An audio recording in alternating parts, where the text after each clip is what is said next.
Times I've watched him this steering dampers many times. Me and Jake had a pretty good run going, and I finally got a little run on him on the straightaway and drafted by, got him on the brakes into one, and you know I dropped the hammer and just went as hard as I could for a lap or two, and it was nice having Geoff up there. I was chasing him as hard as I could, and you know, and then I noticed Jake was kind of dropping off on that last lap, and you know, so I eased up just a tad, but it kind of.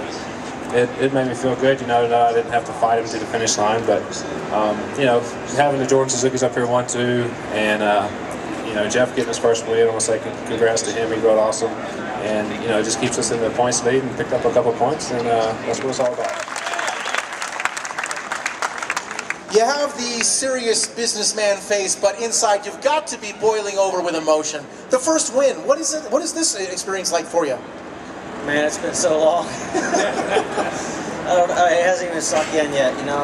I've been there so many times where I've seen 2.5 gap on my board and been leading the race, and it's come down to the last lap, and this guy next to me inevitably seems like he always gets me somehow. So I was having flashbacks out there for the last 3 laps, and I was watching the board, and I was wanting to go faster, and I was like, man, they're not catching me, but I felt like I was going slow. But I brought it home for Jordan Suzuki today. Tell me how long you think that it was between the time that you made up your mind that you were going to win a race and now. And I ask that because perhaps in years past you just might not have had all the ingredients in place, and you might have thought that you could do well, but maybe it wasn't a realistic thought in your mind. But I know coming into this team you knew that you could.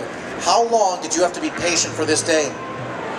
It's been 3 years this weekend, and Aaron beat me. I had a 2.5-second gap on Road America, and he ran me down and passed me on the last lap. So yeah, 3 years. 3 years, well worth it. Okay, talk about the championship now. Has this invigorated you to push a little harder?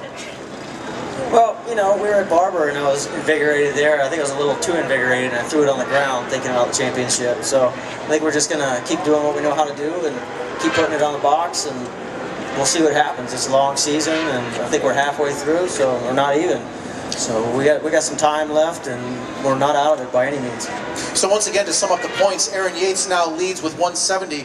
Jake Holden is second with 156 points and a 14-point differential, and then 29 points back of the leader is you, Geoff. So 29 points is quite a gap, and it might not be worth throwing the bike down for, but certainly it sets the stage for what promises to be an exciting balance of the 2008 season. And so with that, I thank all of our athletes for being here, and ask you if you had fun here at our post-race press conference with Aaron Yates and Geoff May and Jake Holden.